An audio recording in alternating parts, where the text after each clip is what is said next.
আসসালামু আলাইকুম। আশা করি সবাই ভালো আছো। তো আজকে আমরা সপ্তম অধ্যায়ে গ্যাসীয় বিনিময়টা পড়বো। তো গ্যাসীয় বিনিময় জিনিসটা কি?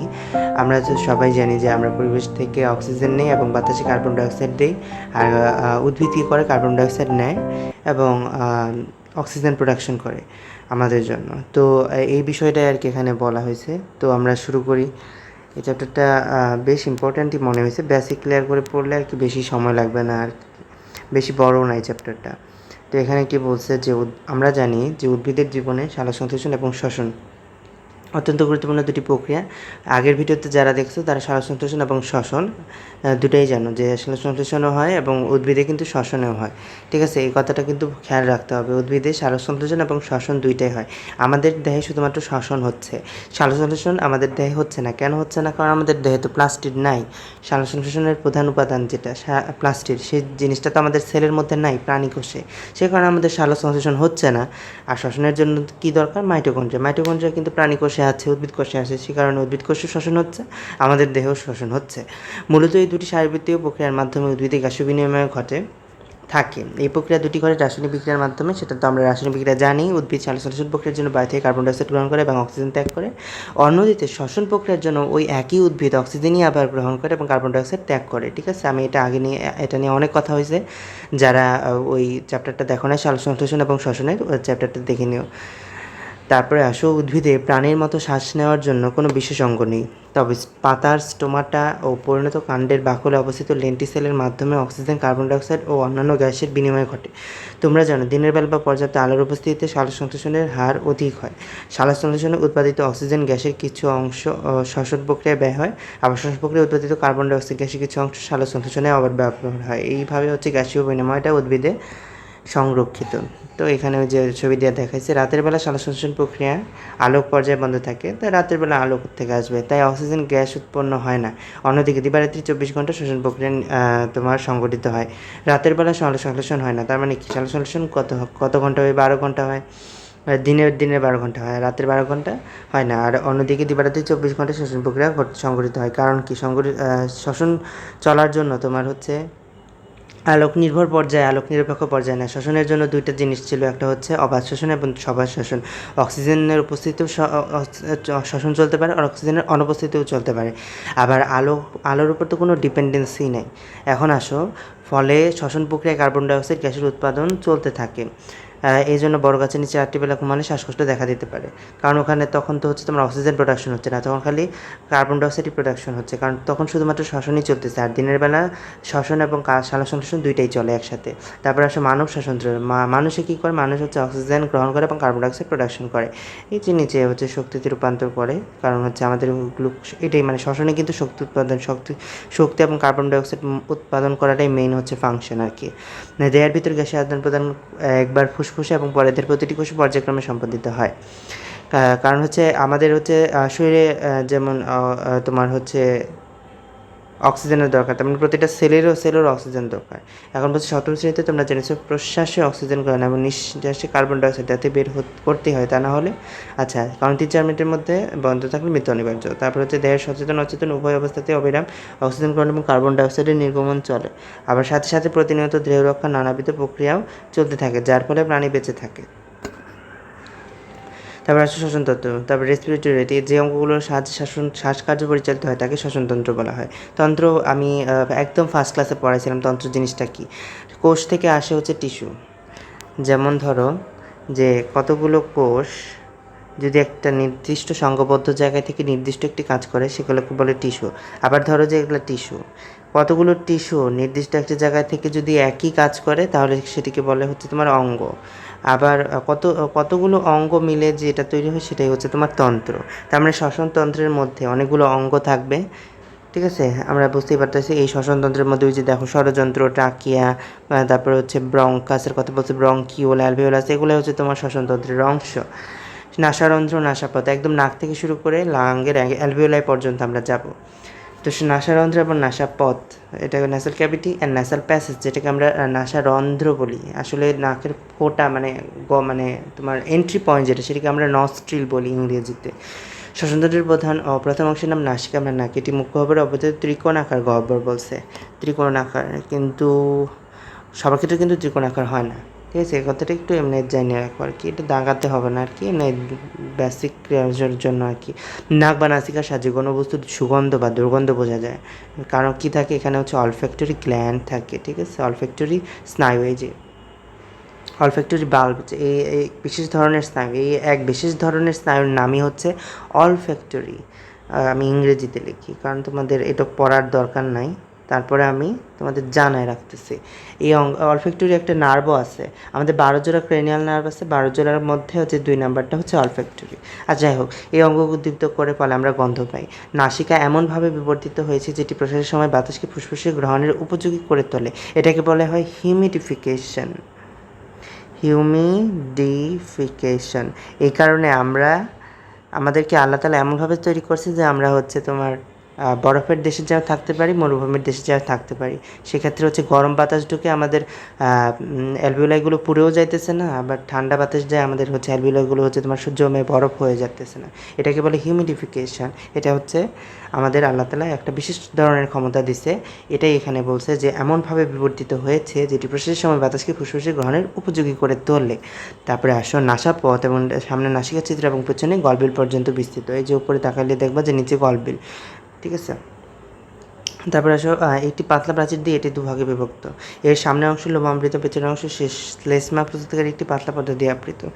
আমাদের শ্বাস প্রশ্বাসের সময় বায়ুতে বিদ্যমান ধূলিকণা হচ্ছে এই লোমে আটকে যায়, এতে বায়ু ফুসফুসে প্রবেশ করার কিছু পরিমাণ নির্মল হয়ে যায়, ওই হিউমিডিফিকেশন, নির্মলটা ওই একই হিউমিডিফিকেশন। তারপরে কিছুটা উষ্ণ আর্দ্র হয়ে যায়, এটাও হিউমিডিফিকেশনের একটা কাজ। এর ফলে হঠাৎ ঠান্ডা বায়ু প্রবেশ করে কোনো প্রকার ক্ষতি করতে পারে না, আমি এই যে একটু আগেই বললাম ওইটাই হিউমিডিফিকেশন। মানে এই লাস্টের 3 লাইনে হিউমিডিফিকেশন কথাটার উপরেই তোমার জোর বা গুরুত্ব আরোপ করা হয়েছে। তারপরে আসো গলবিল। গলবিল হচ্ছে ফ্যারিংস। মুখ আকলে সেটা দেখা যায়, সেটা হচ্ছে গলবিল মানে হচ্ছে ফ্যারিংস। ফ্যারিংসের মধ্যে কী থাকে? ফ্যারিংসের মধ্যে আমাদের হচ্ছে ওই যে গ্ল্যান্ড থাকে। কী কী গ্ল্যান্ড থাকে? তোমার হচ্ছে ওটাকে কী বলে, ওটাকে হচ্ছে বলে ওয়েল্ডার্স রিং।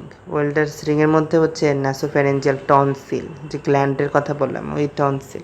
একটা থাকে হচ্ছে তোমার নাসোফ্যারেঞ্জিয়াল টনসিল, বা দুই পাশে থাকে হচ্ছে তোমার প্যালাটাইন টনসিল, এখানে থাকে ওরোফ্যারেঞ্জিয়াল টনসিল। ঠিক আছে, তারপরে আসো বা লিঙ্গুয়াল টনসিল যেটাকে বলে। তারপরে আসো খাদ্য পানীয় গলাৎকরণের সময় এটা নাসার পথের পশ্চাৎপথ বন্ধ করে দেয়। নাসাপথের পশ্চাৎপথ কিন্তু বন্ধ করে দিতেছে। দেখো উপরের দিকে আসো, এই যে এখানে আসো, এই যে নাসারন্ধ্র, এইটা হচ্ছে নাসারন্ধ্রের পথ। ঠিক আছে, এইটুকু অংশ হচ্ছে ফ্যারিংস। ঠিক আছে, এইখানে একটা জিনিস দেখতে পাচ্ছ না, এই যে এরকম।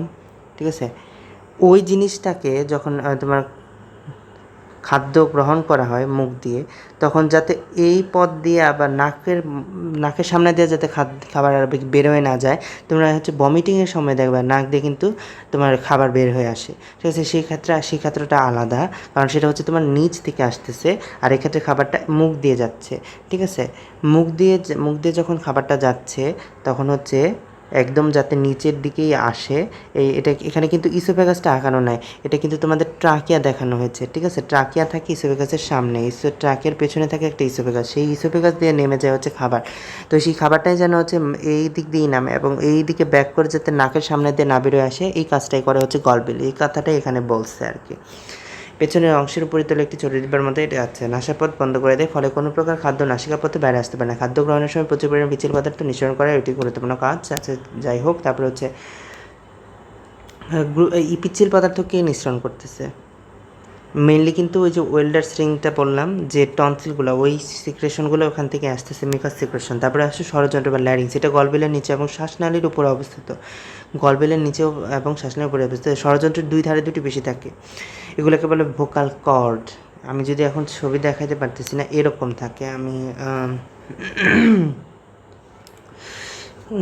ঠিক মতো আঁকতে পারতেছি না। যাই হোক, এই যে ঠিক খানিকটা এরকম থাকে।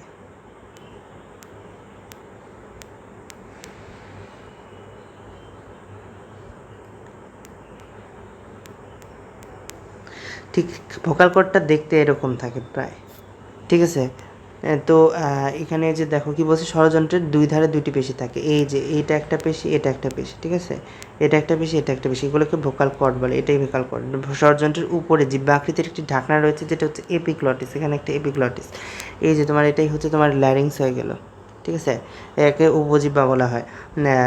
উপজিহ্বা কিন্তু তুমি যেটা আলজিহ্বা, আলজিহ্বা কিন্তু উপজিহ্বা না, উপজিহ্বা হচ্ছে এপিগ্লটিস, যেটা আমরা দেখতে পাই না, যেটা হচ্ছে তোমার এন্ডোস্কোপি বা তোমার নেক্রোস্কোপি করার সময় দেখা যাইতে পারে ক্যামেরা দিয়ে, কিন্তু তোমরা যেটা ভাবো যে এই যে আলজিহ্বার মতো যে জিহ্বা, এখানে দাঁত দাঁত আর এখানে যে তোমার জিহ্বার উপরে যেটা থাকে সেটা হচ্ছে তোমার আলজিহ্বা, ঠিক আছে, ওইটা কিন্তু আর এটা না, এটা এপিগ্লটিস, এটা হচ্ছে উপজিহ্বা, ঠিক আছে, ওটা হচ্ছে আলজিহ্বা, যেটা আমরা দেখি সেটা আলজিহ্বা, আর যেটা দেখতে পাই না সেটা উপজিহ্বা।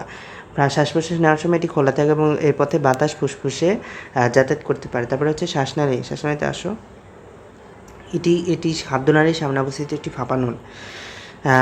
এই নালীটি ষড়যন্ত্রের অংশ থেকে শুরু করে ওই যে ল্যারিং থেকে শুরু করে একটু কিছু দূর গিয়ে দুভাগে বিভক্ত হয়েছে, এটি বানানো হচ্ছে শ্বাসনালী, এটা হচ্ছে ট্রাকিয়া, এই প্রাচীর অতগুলো অসম্পূর্ণ ইনকন্টিনিউয়াস বলয় আকার সার্কুলার তরুণাস্থি কার্টিলেজ এবং পেশি বা মাসেল দিয়ে গঠিত, ঠিক আছে, এই অন্তর্গাত্র ঝিলি দিয়ে আবৃত, এই ঝিলিতে সূক্ষ্ম লোমযুক্ত কোষ থাকে, বা হচ্ছে তোমরা এখন হচ্ছে ফার্স্ট চ্যাপ্টার আমি কোন চ্যাপ্টারে পড়েছি আমার মনে নেই, সেকেন্ড চ্যাপ্টারে হয়তো বা সিউডো স্ট্র্যাটিফাইড আমি স্ট্র্যাটিফাইড আর লিখলাম না, সিলিয়েটেড সিলিয়েটেড কলামনার এপিথেলিয়াম ছিল, তোমাদের আমি পড়াইছি, ওই ভিডিওটা দেখো, দ্বিতীয় চ্যাপ্টারটা দেখো, ওখানে আমি পড়াইছি এটা, ওখানে ছিল একটা বেজ লাইন, কিন্তু বেজ লাইনে সবগুলো টাচ করে না থেকে মনে হচ্ছিল যে তোমার অনেকগুলো লেয়ার, কিন্তু আসলে তোমার লেয়ারই একটা, সেখানে হচ্ছে ছদ্মময়ী, ওটাকে হচ্ছে তোমার বোঝা যায় না যে কয়টা লেয়ার, সেখানে বলা হচ্ছিল সিউডো। তো ওইটার কথাই বলছে, সূক্ষ্ম লোমযুক্ত কোষ থাকে, সিলিয়া থাকে আর কি। লোমযুক্ত কোষ মানে কি, লোম মানে এখানে সিলিয়া বোঝাইছে, ঠিক আছে, তোমাদের যদিও এই লোমযুক্ত কথাটা ইউজ করা ঠিক হয় নাই, কারণ লোম বলতে তুমি এই যে লোম কোথায় থাকে, নস্ট্রিলে থাকে, যেটা হচ্ছে তোমার বাতাসের মাধ্যমে ময়লাগুলোকে সোক করে নিচ্ছিল, হিউমিডিফিকেশনে হেল্প করতেছিল, কিন্তু এখানে কি বলছে, এখানে কিন্তু সূক্ষ্ম লোমযুক্ত কোষ বলে দিছে, এটা বলা একদমই ঠিক হয়নি। তারপরে আসো, শ্বাসনালীর ভেতর কোনো অপ্রয়োজনীয় বস্তুকণা প্রবেশ করলে সূক্ষ্ম লোমযুক্ত কোষগুলোকে শ্লেষ্মার সাথে বাইরে বের করে দেয়, আচ্ছা বের করে দিল। তারপরে আসো ব্রঙ্কাস, শ্বাসনালী ষড়যন্ত্রের নিম্নাংশ থেকে শুরু করে ওই যে ব্রঙ্কাস, দুইটা যে ভাগ হলো ওইটাই হচ্ছে ব্রঙ্কাস, নিম্নবর্তী ডান এবং বামে যে দুইটি শাখায় বিভক্ত হলো না, তারপর হচ্ছে এগুলো হচ্ছে তোমার যদি আরও ভাগ যেগুলো হয়েছে সেগুলো হচ্ছে ব্রঙ্কিউল, যেমন হচ্ছে ডান পাশে ব্রঙ্কিউল থাকে দুইটা, বাম পাশে হচ্ছে তিনটা, আমি কি ভুল বললাম নাকি, হ্যাঁ সরি, ডান পাশে তিনটা ব্রঙ্কিউল থাকে, বাম পাশে থাকে দুইটা ব্রঙ্কিউল। ফুসফুস শ্বসনতন্ত্রের প্রধান অঙ্গ, বক্ষ গহ্বরের ভেতর হৃৎপিণ্ডের দুই পাশে দুটি ফুসফুস অবস্থিত আছে, এটা আমরা সবাই জানি, স্পঞ্জের মতো নরম হালকা লালচে রঙের। ডান ফুসফুস তিনটি খণ্ডে, যে বললাম না ডান ফুসফুসের কথা, তো ডান ফুসফুসের কথাটা ওই যে ব্রঙ্কাস, ডান ফুসফুস তিনটি খণ্ডে বিভক্ত, এই কারণে এর হচ্ছে ব্রঙ্কাস তিনটা, মানে সরি ব্রঙ্কিউল তিনটা, ব্রঙ্কাস তো দুই পাশে একটা একটা করেই, আর বাম ফুসফুসে হচ্ছে দুই খণ্ডে বিভক্ত, সেই কারণে এদের ব্রঙ্কিউলও দুইটা, তো বামের হচ্ছে দুই, ডানের হচ্ছে তিন, এই কথাটা মনে রাখো। তো এখানে কি বলছে, ফুসফুস দুই ভাঁজ বিশিষ্ট প্লুরা নামক পর্দা দিয়ে আবৃত, এই প্লুরার মধ্যে একটা হচ্ছে তোমার বাইরের দিকে থাকে প্যারাটাল প্লুরা, ভেতরের দিকে থাকে ভিসেরাল প্লুরা, দুই ভাঁজের মধ্যে এক প্রকার রস নির্গত হয়, সেটা হচ্ছে প্লুরাল ফ্লুইড, যার ফলে বক্ষগাত্রের সাথে কোনো ঘর্ষণ বা ফ্রিকশন হয় না। তারপরে আসো, বায়ুথলিগুলোকে কী বলে, অ্যালভিওলাস বলে, অ্যালভিওলাস পর্যন্ত এসে কিছু পড়া হয়ে গেছে।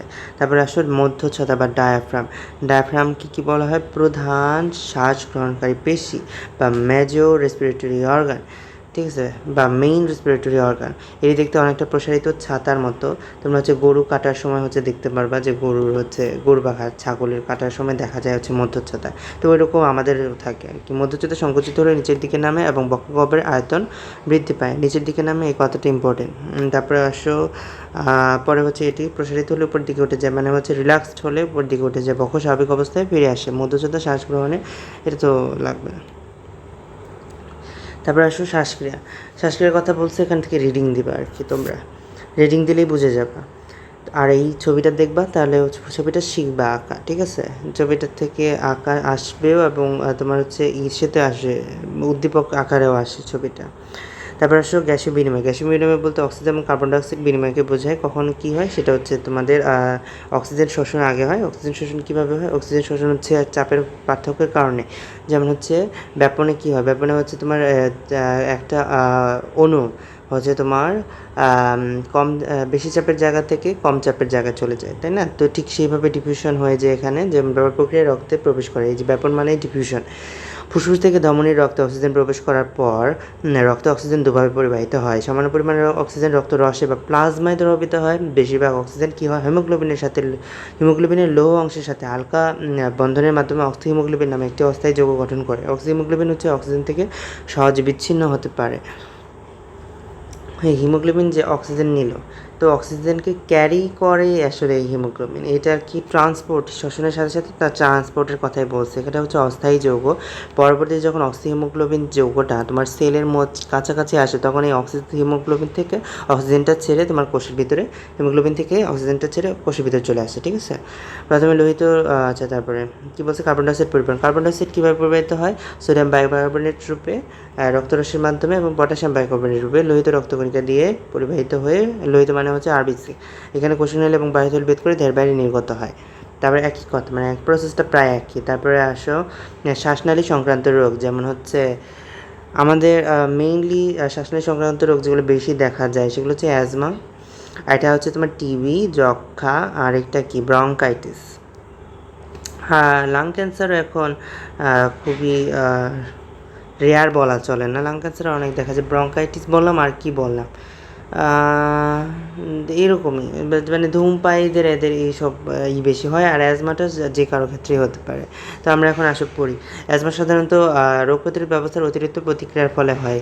অর্থাৎ কোনো একটি বহিস্থ পদার্থ ফুসফুসে প্রবেশ করলে, বহিস্থ পদার্থ মানে কি? একটা হচ্ছে অ্যান্টিজেন বা একটা ফরেন বডি, ঠিক আছে? ফরেন বডি একটা যে কোনো কিছু হচ্ছে, তোমার একটা ব্যাকটেরিয়া হতে পারে, ভাইরাস হতে পারে, এটা ফুসফুসে প্রবেশ করলো, ঠিক আছে? সেগুলো নিষ্ক্রিয় করতে প্রতিরোধ ব্যবস্থা বা ইমিউন সিস্টেম যে অ্যান্টিবডি প্রোডাকশন করলো, সেই অ্যান্টিবডিটা পরে হচ্ছে নর্মাল যে আমার সেলগুলো, সেগুলোর ক্ষেত্রে যদি তীব্রভাবে রিয়াকশন দেখা যায়, তীব্র প্রতিক্রিয়া মানে কি রিয়াকশন, তাহলে হচ্ছে তোমার অ্যাজমা। বা এটা হচ্ছে, এটা করলে তোমার ব্রঙ্কাইটিসও হয়। তারপরে অনেক ক্ষেত্রে অ্যাজমা বা রিউমেটিক ফিভারও হয়। তারপরে হচ্ছে ব্যক্তির ক্ষেত্রে হাঁপানি বা অ্যালার্জির ইতিহাস থাকে। এটি ছোঁয়াচে নয়, জীবাণুবাহিত রোগও নয়। কারণ যেসব খাবার খেলে অ্যালার্জি হয়, চিংড়ি, গরু মাংস, ইলিশ মাছ, এই তিনটাই আমার অনেক ফেভারিট। আমি জানি না তোমাদের ফেভারিট কিনা, তোমাদের ফেভারিট কোনটা ফেভারিট তিনটার মধ্যে, আর কে কোনটা খেলে কার অ্যালার্জি হয় অবশ্যই কমেন্টে জানাও। তারপরে আসো বায়ুর সাথে ধুলাবালি, ফুলের ইত্যাদি শ্বাস গ্রহণের সময় ফুসফুসে প্রবেশ করলে হাঁপানি হতে পারে। শিশুদের ক্ষেত্রে সাধারণত সর্দি কাশি থেকে হাঁপানি হওয়ার আশঙ্কা বেশি থাকে। হ্যাঁ, এটাই দেখা যায় আর কি। আর হচ্ছে তোমার জেনেটিক একটা ব্যাপার থাকে অ্যাজমাতে, আর সংস্পর্শের একটা ব্যাপার থাকে। এটা হচ্ছে তোমার কন্টামিনেটেড ডিজিজ। একটা লক্ষণ হচ্ছে হঠাৎ শ্বাসকষ্ট বেড়ে যায়, শ্বাসকষ্টে দম বন্ধ হওয়ার মতো অবস্থার সৃষ্টি হয়, ঠোঁট নীল হয়ে যায়। ঠোঁট নীল হয়ে যাকে কেউ সাইনোসিস বলে, গলার শিরা ফুলে যাওয়াকে বলা হয় সাইনোসিস। দম বন্ধ হয়ে যাওয়া মানে হচ্ছে ব্রেথলেসনেস, শ্বাসকষ্ট, একই কথা। রোগের জোরে জোরে শ্বাস নেওয়ার চেষ্টা করে, এই সময় বুকের ভেতর বাঁশির মতো হুইজিং যেটাকে বলে, মানে বাঁশির মতো এরকম এরকম একটা শব্দ হয়, ঠিক আছে? আমি এখনও মানে তোমাদের যদি অফলাইনে ক্লাস নিতাম আমি তোমাদের ভালো করে বোঝাইতে পারতাম। শব্দটা আমি শুনছি আর কি, শব্দটা খুবই ফানি, ঠিক আছে? আমাদের পেডিয়াট্রিক ওয়ার্ডে যায় শুনছে, হুইজিং বলে এটাকে, বাঁশির মতো আওয়াজটাকে হুইজিং বলে। তো আমাদের জিজ্ঞাসা করে রোগী যখন টেস্ট করতে দেয়, এক্সামিন করতে, তখন বলে কি তুমি কি হুইজিং পাইছো? আমরা বলি হ্যাঁ পাইছি। তখন আমাদের জিজ্ঞাসা করে হুইজিং হলে কী দেয়? আমরা বলি তখন আমরা বলি যে ল্যামোলাইজের সালবিউটামল আমরা দিব হুইজিং হলে, ওকে, এরকম আমরা বলে দিই। তারপরে হচ্ছে ফুসফুসের বায়ুথলিতে ঠিকমতো অক্সিজেন সরবরাহ হয় না বা বাধাগ্রস্ত হয়, ফলে রোগীর বেশি কষ্ট হয়। আচ্ছা ঠিক আছে, তখন যে অক্সিজেন থেরাপি বা নেবুলাইজার দিতে হয়। কাশির সাথে কখনো কখনো সাদা কফ বের হয়, স্পুটাম বের হয়। স্পুটামের কালারটা হোয়াইটিশ হলে আমরা অ্যাজমা করি। আর যদি তোমার রেড কালার হয় তাহলে আমরা হচ্ছে ইনফ্লামেটরি ডিজিজ যেমন ব্রঙ্কাইটিস, ঠিক আছে, প্লুরাইটিস, এগুলোর দিকে যাই আর কি, নিউমোনিয়া এগুলোর দিকে যাই। তারপরে হচ্ছে সাধারণত জ্বর থাকে না। বাচ্চাদের সাধারণত তোমার নিউমোনিয়ার ক্ষেত্রে জ্বর থাকে, অ্যাজমার ক্ষেত্রে তোমার সাধারণত জ্বর থাকে না। শ্বাস নেওয়ার সময় পাঁজরের দিকে ঢুকে যায়, এটাকে বলা হয় চেস্ট ইন ড্রয়িং। আমরা চেস্ট ইন ড্রয়িং একটা ডেঞ্জার সাইন, ঠিক আছে? বাচ্চার ধরো যে এটা হচ্ছে তোমার বুক, ঠিক আছে, এরকম এরকম হাড্ডিগুলো তো এরকমই থাকে, ওই যে খাঁচার হাড় বলে আর কি। আর নিচে হচ্ছে তোমার অ্যাবডোমেন, ঠিক আছে?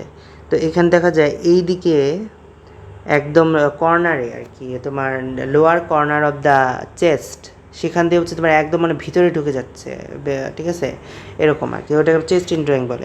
ওটাও জিজ্ঞাসা করে যে তুমি চেস্ট ইনড্রয়িং পেয়েছো? আমরা বলি হ্যাঁ চেস্ট ইনড্রয়িং পেয়েছি, এটা একটা জেনারেল ডেঞ্জার সাইন, তার মানে এটা সিভিয়ার নিউমোনিয়ার দিকে যাচ্ছে।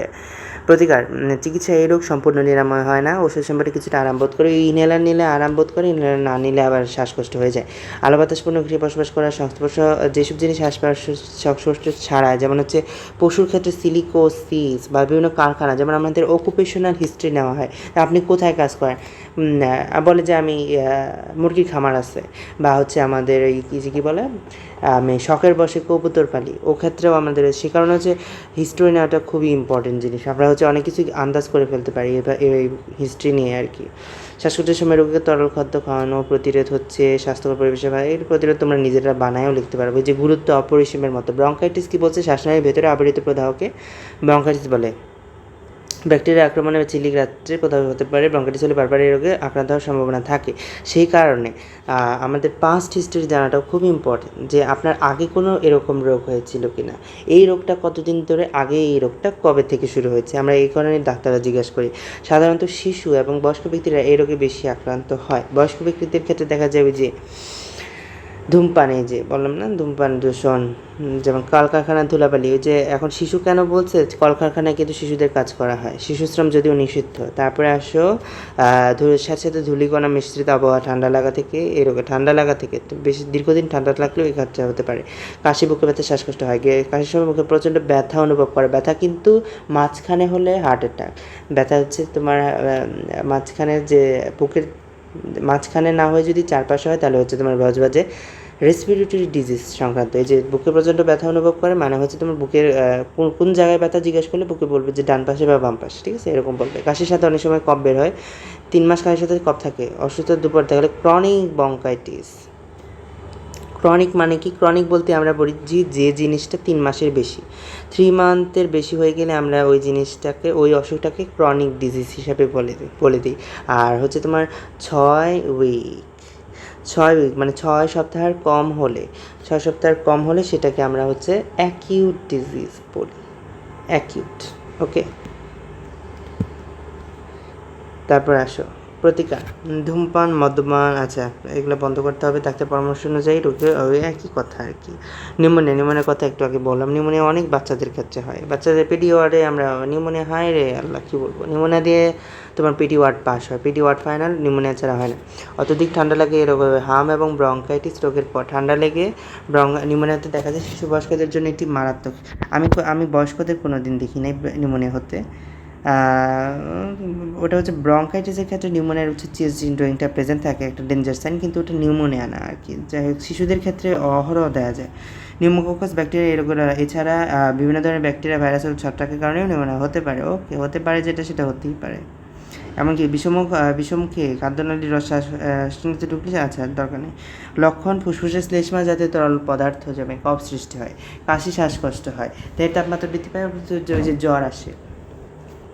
চূড়ান্ত পর্যায়ে বুকের মধ্যে ঘড়ঘড় আওয়াজ হয় এবং মারাত্মক শ্বাসকষ্ট হয়। ডাক্তার পরামর্শ অনুযায়ী রোগীর সুচিকিৎসার ব্যবস্থা। আচ্ছা, ওই একই কথা। যক্ষা হচ্ছে একটি সুপরিচিত বায়ুবাহিত সংক্রামক রোগ, সে কারণে যক্ষা রোগীর সাথে থাকলে ওই যে টিবি হয়, ঠিক আছে, টিবি বলি আমরা এটা ডাক্তারি ভাষায়। তো বিশেষ করে যক্ষার জীবাণুযুক্ত ত্বকের ক্ষতের সংস্পর্শে এই যে, ঠিক আছে, এগুলো কী কারণে হয় সেগুলো একটু রিং দিবা। তারপরে হচ্ছে মাইক্রোব্যাকটেরিয়াম টিউবারকুলোসিস, এটা খুবই ইম্পর্টেন্ট তোমাদের লেভেলের জন্য। আমাদের লেভেল এটা ডাল ভাত আর কি। এটা কাউকে জিজ্ঞাসা করবে না আমাদের লেভেল, কারণ সবাই জানে, ঠিক আছে। স্বাস্থ্যকর পরিবেশে বসবাস করলে এগুলো হচ্ছে। তারপরে হচ্ছে চামড়ার পরীক্ষা, কফ পরীক্ষা কিন্তু যে এটা কিন্তু ফ্রি, সরকারি হাসপাতালে ফ্রি। হিস্টোপ্যাথোলজি পরীক্ষা, এক্স-রে, এর সাহায্যে রোগ নির্ণয় করা যায়, ঠিক আছে।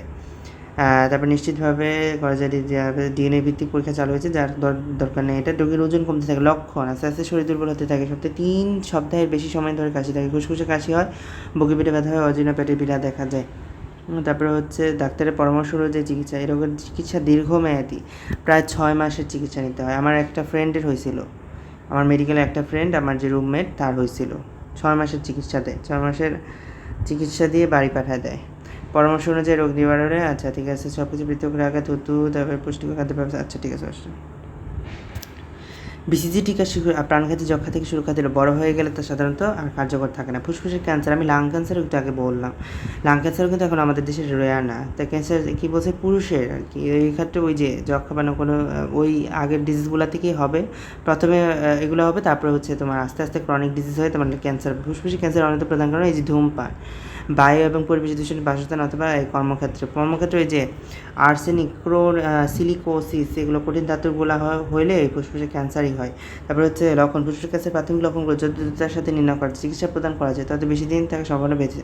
আচ্ছা, প্রাথমিক অবস্থায় যেসব লক্ষণ, দীর্ঘদিনে হচ্ছে কাশি তো থাকবে, বুকে ব্যথা থাকবে, ওজন হ্রাস হচ্ছে তোমার ব্রঙ্কাইটিস পড়ছিল, এখানে পড়লা, যক্ষাতেও পড়ছিল, হাঁপানি, ঘন ঘন জ্বর।